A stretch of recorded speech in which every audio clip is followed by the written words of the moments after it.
I moved here to escape. I went through a hard breakup, and besides, my shit job wasn't progressing anywhere. Before moving here, I was struggling to leave my room, as the town I once loved only teased me with the memories of the past. I saw him in the road. I saw him in the buildings. I saw him in the water of the wells which kept the townspeople alive. Me, alive. He was the town, and the town was him. I had to leave. I had to escape. And now I am here, and now the sadness is left in replace of a greater one. The indescribable emotion of a deep desolation is permanently etched onto my face like a stain. That's why I go out at night, every week, walking around, letting it all slowly release, step by step, as the night goes on, only for it to build up unbearably again.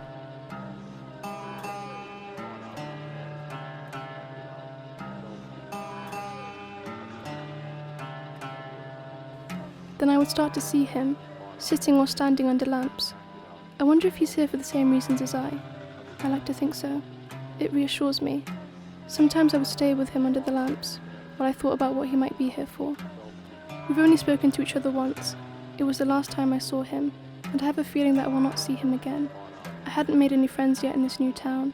In fact, I hadn't even talked to anyone, as I had started to give up on it already. At that point in my life, I didn't feel like mine had one, so I just said to him what was on my mind. No one talks about how hard it is to just live, these rules we have to follow, societal expectations of which we have no choice but to live up to if we want any chance of our lives feeling worth it. Sometimes I wish I could be an animal, not burdened by the weight of society and the mind of a human. Life is simple, life is just instinct, but humans have this unique complexity, this unique capability to experience this planet in so much depth and understanding. But then what is the point when you experience life through the lens of a single, burdening emotion, and you cannot see a future in which the lens can be changed?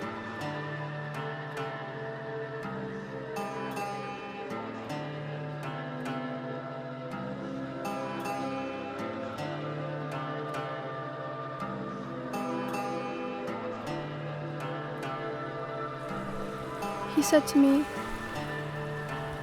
"Life is like the tide, in and out, in and out.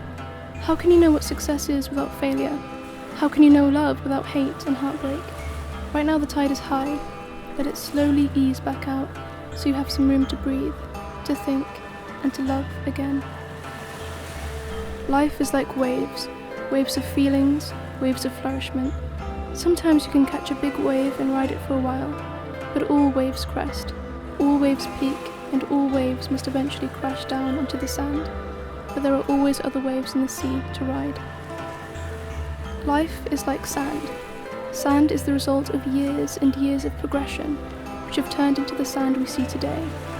How will you use this sand? To build a sandcastle, or to dig a pit?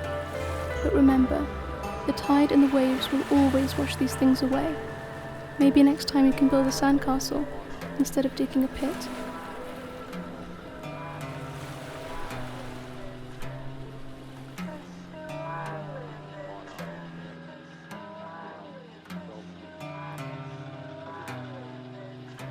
Ever since that conversation, I have slowly started to change my lens.